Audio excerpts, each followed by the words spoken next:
وابیو سنو تواڈے ابے دی خبر جس کے نام پہ آپ لوگ وابی ہیں، محمد بن عبد الوہاب المتوفا 1206 ہجری، ان کے 6 بیٹے تھے. بیٹوں کے نام سنیں: علی، حسین، حسن. اے نام وابی رکھتے ہیں؟ عرب ملکوں میں آپ کے پاسپورٹ پہ محمد علی حسن حسین لکھا ہو نا، آپ کو سائڈ پہ کر لیتے ہیں. اور وابیوں کے ابا جان نے اپنے بیٹوں کے نام یہ رکھے ہوئے تھے. اے تسی کہڑے وابی ہو؟ یہ وابی وہ ہیں جو اینٹی شیعہ ہیں، سعودیہ کی فنڈنگ کے ساتھ اینٹی ایران ہے. یہ قرآن و سنت والے نہیں ہیں وابی. یہ وابیوں کے امام جن کے نام پہ وابی فرقہ بنا ہوا ہے، ان کا بیٹا ہے عبداللہ. اس نے کتاب لکھی سیرت الرسول، جو وہابی مفت تقسیم کرتے ہیں. PDF رکھا ہوا ہے، ہم نے بھی اپنی ویب سائٹ پہ رکھا ہوا ہے، سیرت الرسول. اور یہ وہ کتاب ہے کہ الرحیق المختوم، جسے سعودیہ کا سب سے بڑا شاہ فیصل ایوارڈ جس کتاب کو سیرت کی ملا تھا نا، صفی الرحمان مبارک پوری رحمہ اللہ، کچھ عرصہ پہلے ہی فوت ہوئے ہیں، چند سال پہلے. اس کتاب میں اس کتاب کے حوالے ہیں. اس سے اندازہ لگائیں یہ کتنی بڑی کتاب ہے. سیرت کی پہلی کتاب ابن اسحاق نے لکھی، انس ابن مالک کے شاگرد. اسے مختصر کیا سیرت ابن ہشام نے رحمہ اللہ تعالی. اور پھر بعد میں اگر کوئی مختصر ہوئی ہے تو یہ ہے، وہ ہم نے اسٹال پہ رکھی ہوئی ہے، آپ لے بھی سکتے ہیں، نو پروفٹ نو لاس کے اوپر.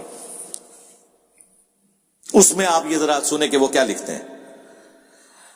لکھتے ہیں کہ حضرت معاویہ رضی اللہ تعالیٰ عنہ نے اہل شام سمیت سیدنا علی کی بیعت نہیں کی، پھر ان کی صرف مخالفت ہی نہیں کی بلکہ ان پر قتل عثمان میں اعانت اور اس پر رضامندی کا الزام لگایا کہ عثمان کو علی نے مروایا، نعوذ باللہ. اور جس کے بیٹے حسن و حسین عثمان کے دروازے پر رضی اللہ تعالیٰ عنہ علیہ السلام کھڑے ہوں ان کی حفاظت کے لیے، ان کے اوپر الزام لگا رہے ہو. وہ کہتے ہیں الزام تو لگایا مگر اللہ نے سیدنا علی کو اس الزام سے بچا لیا. یہ میں نے کبھی کہا ہے؟ ان کا وابیوں کا ابا لکھ رہا ہے. اور جواب چاہیے تو ابے دے بارش فتوا چاہیے. نیم رافضی لگایا ہوا ہے. ناسبیو آدھی حدیث بتائیے جی مولا علی نے فرمایا میری وجہ سے 2 فرقے جہنم میں جائیں گے اور 2 گمراہ ہوں گے، ایک میری محبت میں غلوف کر کے، ایک میری دشمنی میں. محبت والے وہ جی رافضی تے دشمنی والے اللہ معافی دے آپا. ہاں وہ ساڈے شہزاد بھائی کہندے نے اپنی لینگویج وچ. انہوں نے ایک اہل حدیث کو کہا نا کہ یہ حدیث ہے، ویسے اس کی جو مرفوع حدیث ہے وہ ضعیف ہے لیکن موقوفاً درست ہے، مولا علی کا قول. تو اس نے کہا اچھا یہ محبت میں غلوف کرنے والے تو رافضی ہیں، تو یہ دشمنی میں غلوف کرنے والے کون ہیں؟ انہوں نے کہا اللہ معافی دے آپا اسی اہل حدیث، اسی دیوبندی بریلوی، اسی سنی. یہ میرا گولڈن کوڈ یاد رکھیے گا. آج اور لے لو. یہ ہو ہی نہیں سکتا کہ دنیا میں کوئی شیعہ ہو اور اس کے اندر رافضیت نہ پائی جاتی ہو، اور یہ ہو ہی نہیں سکتا کہ دنیا میں کوئی سنی ہو اور اس میں ناسبیت نہ پائی جاتی ہو، الا یہ کہ اللہ کسی کو بچا لے، سنی اور شیعہ دونوں میں سے. اور الا یہ کہ وہ ہمارے ساتھ اٹیچ ہو. ہاں ادھر اللہ کے فضل سے بالکل جو جس کا توحید بھی قرآن کی بیان ہوگی، ایاک نعبد و ایاک نستعین. کوئی بابا نہیں، کوئی بزرگ نہیں، صرف اللہ مشکل کشا. اور اہل البیت کا بھی دفاع ہوگا. الحمدللہ غدیر خم پہ یہ پلیٹ فارم کھڑا ہے. پھر وہ آگے جا کے لکھتے ہیں وابیوں کے امام کہ سیدنا عمار کی شہادت کے بعد حضرت عمر بن عاص نے بھی لڑائی ترک کر دی اور بہت سے لوگوں نے ان کی پیروی کی. حضرت معاویہ نے ان سے پوچھا تم نے لڑائی کیوں چھوڑ دی؟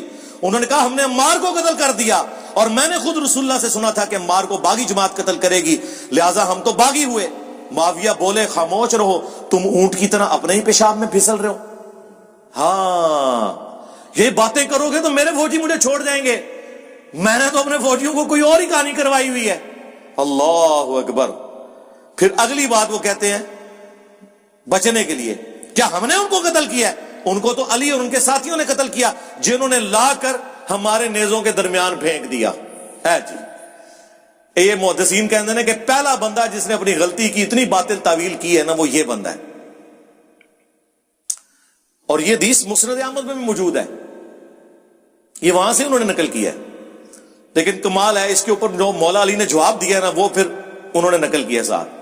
مولا علی نے پھر پھکی دی ہے جب مولا علی کو خبر پہنچی نا کہ عمار جو میری طرف سے شہید ہوا ہے وہ میرے کھاتے میں ڈال دیا انہوں نے کہ جی میں ساتھ لایا ہوں اس لیے مخالفین نے شہید کیا، تو مولا علی نے اس کے جواب میں کہا کہ اس کا مطلب یہ ہے کہ معاویہ یہ کہنا چاہ رہا ہے کہ حمزہ کا قاتل رسول اللہ ہے کہ نہ عہد میں لے کے آتے نہ کافروں کے ہاتھوں حمزہ قتل ہوتا. کڈی وڈی پکی ہے، مولا علی بھی پکیاں دیندے سن. اور اس سے یہ بھی پتا چلا کہ اس طریقے سے اس لہجے میں بات کرنا گستاخی نہیں ہوتی. یہ نہیں ہو سکتا کہ آپ کہیں کہ رسول اللہ کی توہین کر دی کہ رسول اللہ کو قاتل کہہ دیا حمزہ کا. بھائی سمجھانے کے لیے جملے بولنے پڑتے ہیں. یہ میں آپ لوگوں کو ایک علمی پوائنٹ دے رہا ہوں. ویسے ایبسولوٹلی تو آپ نے کہنا تھا کہ حضرت علی نے یہ فرض کر لیا کہ قاتل حمزہ جو ہے رسول اللہ ہے. نہیں، سمجھانے کے لیے فرض کیا ہے جو قرآن میں آیا قل ان کان للرحمن ولد فانا اول العابدین. اے نبی تم فرماؤ اگر رحمان کا کوئی بیٹا ہوتا سب سے پہلے میں اسے پوج رہا ہوتا. تو اس کا کیا مطلب ہے کہ اللہ یہ کہنا چاہ رہا ہے میرا کوئی بیٹا ہے؟ نہیں، سمجھانے کے لیے. اسے کہا جاتا ہے تعلیق بالمحال. محال بات سے مثال ایسی بیان کرنا جو امپاسبل ہے. جیسا وہ امپاسبل ہے اس طرح یہ بھی امپاسبل ہے. تو مولا علی کی یہ جو پھکی ہے نا پھر انہوں نے نقل کی، کیا زبردست پھکی ہے. یہ محمد الوہاب صاحب ہے، یہ وہابی پتہ نہیں کس کی اولاد ہے. ہاں جی. پھر وہ آگے اینڈ پہ وہ لکھتے ہیں جس سے ان کو تکلیف ہوگی. بنو امیہ سیدنا علی کی تنقیص اور ان کے بارے میں نازیبا الفاظ استعمال کرتے رہے. ہاں، مگر اس عمل سے علماء کے دل میں علی کی محبت بڑھی اور قدر و منزلت میں اضافہ ہی ہوا. عمر بن عبداللہ بن زبیر کہتے ہیں کہ بنو امیہ 60 سال تک ممبروں پر انہیں گالیاں دیتے رہے مولا علی کو، مگر ان کا کچھ نہ بگاڑ سکے بلکہ ان کی شان پہلے سے بلند ہو گئی. صلوات بر محمد وآل محمد. اللہم صلی علی محمد وعلی آل محمد. صلو علی محمد وآل محمد. اللہم صلی علی محمد وعلی آل محمد.